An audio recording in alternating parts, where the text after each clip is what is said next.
Hello, this is an essay about death. I hope you enjoy it. Landfill by Patrick Bell. I do know that I'm ridiculously sentimental. I think this is because I had my children in the second half of my years and I feel like I understand the circle of life. I also suffer from presentee nostalgia.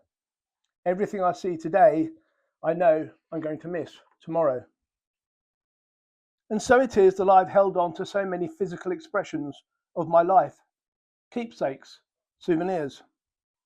I'm not a hoarder, it's just that so many items touch my heart every time I see them. Obvious examples include my skis, on which I've had the best fun in my life whilst wearing trousers. Drawings my daughter did for me in preschool nursery. My son's shin pads, worn at least 3 times a week from age 7 to age 21 before the Velcro finally failed. Oh, and I possess the world's leading collection of 3 hold items, but that's a different story. As someone working around the celebration of lives well lived, as a professional funeral celebrant, and running a publishing company specializing in biographies of loved ones, I often muse about how I should help my family and friends to facilitate my own demise. My wife often, too often, describes my treasures as your old crap. I adore her, but she's a Philistine when it comes to my mouldy fur ski gloves and the copies of the report and accounts from my company in the 1990s. Maybe, I say, but your collection of Wham and Take That concert tickets is not exactly valuable. I am considering the concept of Swedish death cleaning, also known as Dostangding, although not by me because I don't know how to pronounce it. Should I save my wife and children, who no doubt will outlive me, the burden of having to sort through my collected memories, or should I leave them in place for them to discover and feel my presence for one last time before booking a slot at the household disposal unit? The former prevents them from having to undertake a chore, the latter gives them the freedom to make their own choices. A possible compromise may be to set some time aside to go through the collection together while I'm still around. Perhaps if they understood how hard I had to work to produce the profits included in the report and accounts, and how the projects that contributed included some of the biggest films and consumer brands of all time, then they may resonate a little. But on balance, I doubt it. What use is an A4, 4mm thick collection of statements and numbers to my son, or the golf ball that I used to hit a hole-in-one in about 1991? What use are my 50-year-old running spikes, which I used to run 100 metres in 11.1 seconds on cinders, to my daughter? What use is my Buddhist prayer flag from the Himalayas, or the banner that I scavenged from the first Malaysian Grand Prix, to my wife?